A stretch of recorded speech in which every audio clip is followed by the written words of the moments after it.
to thank you for being part of our family. He said that's why you're called Miss Vegetation. Oh, yeah. Here.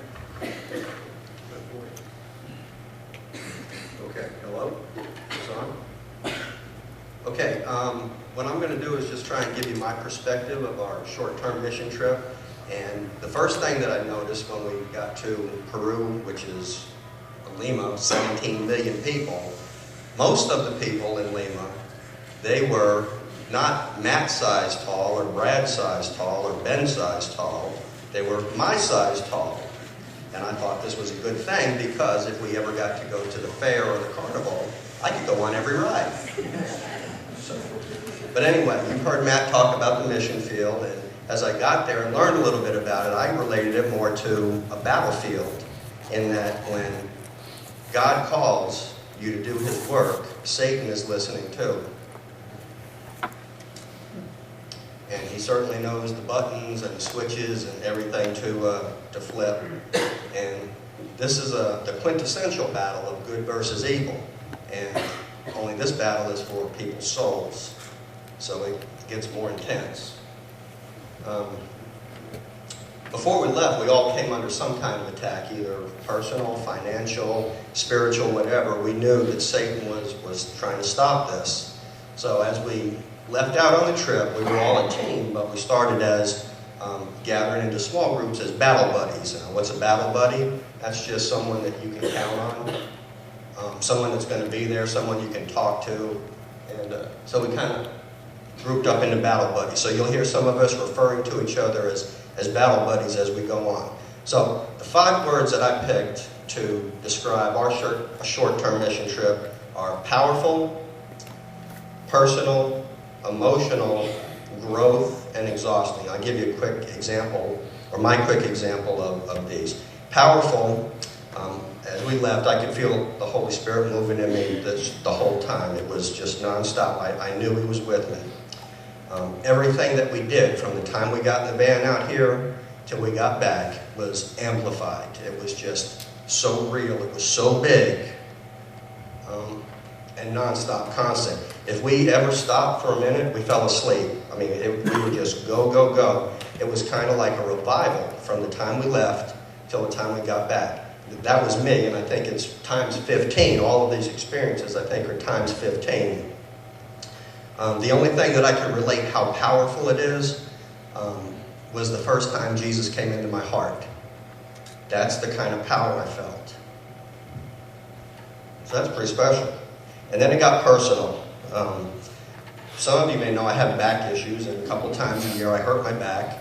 And because this has gone on for so long, I kind of know to what degree, how bad it is, and what the recovery time is. Well, on the very first day, we had to carry our water off, and as you heard when we went. On the very first day, on my very first time carrying the water, guess what? I hurt my back.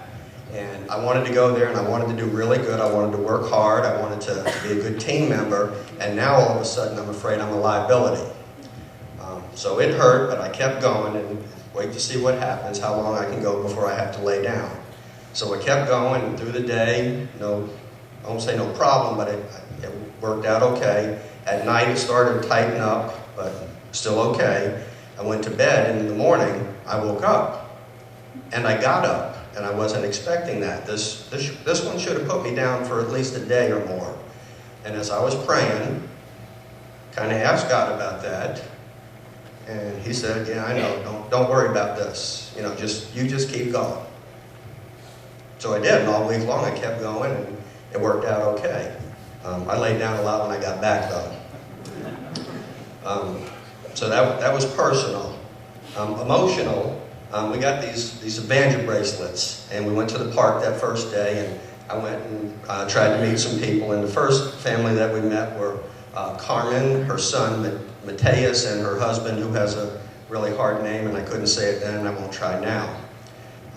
So we met them, and talking through Richard, we found out that she was a Christian. She knew Christ, and I asked her if I could share the bracelet with her and give it to her so that she could share that. And she said, yeah, that'd be a good idea. So through Richard, I started going through the bracelet. And mind you, I practiced this a bunch. I wanted to be ready so that I could do this. And I knew what I wanted to say. But as I started, I began to get nervous, and my heart started to pound, and my voice started to crack, and tears started to well up in my eyes, a lot like this. And it got to the point, I'm almost to the end now, and I'm starting to slow down so that I can compose myself. And I get to the second one, almost done, and I had to stop because it was just getting rough. And have you ever looked at somebody and just felt sorry? Sorry for them? Well, that's how Carmen looked at me. And she looked up at me as I was stuck, and she said, "Green."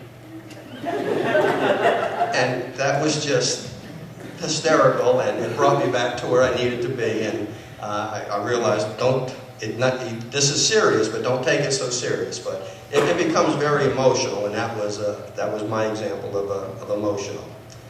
And then growth. I think while we were there, we'll all agree that we grew many ways, spiritually, personally, emotionally, and of course closer to God. But what I wasn't expecting, or didn't realize that it would happen to this degree, is how close I got to all of these people. And that I want to say that I miss spending all of my waking moments with them, and I say that to you knowing that my sister is up here. So if you can believe that. And then of course, exhausting.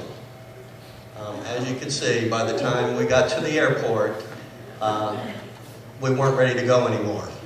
We were ready to go home, and that was another story. But, those were the 5 words that I picked. Powerful, personal, emotional, growth, and exhausting. And before I left, someone told me that this was going to change my life. She was right.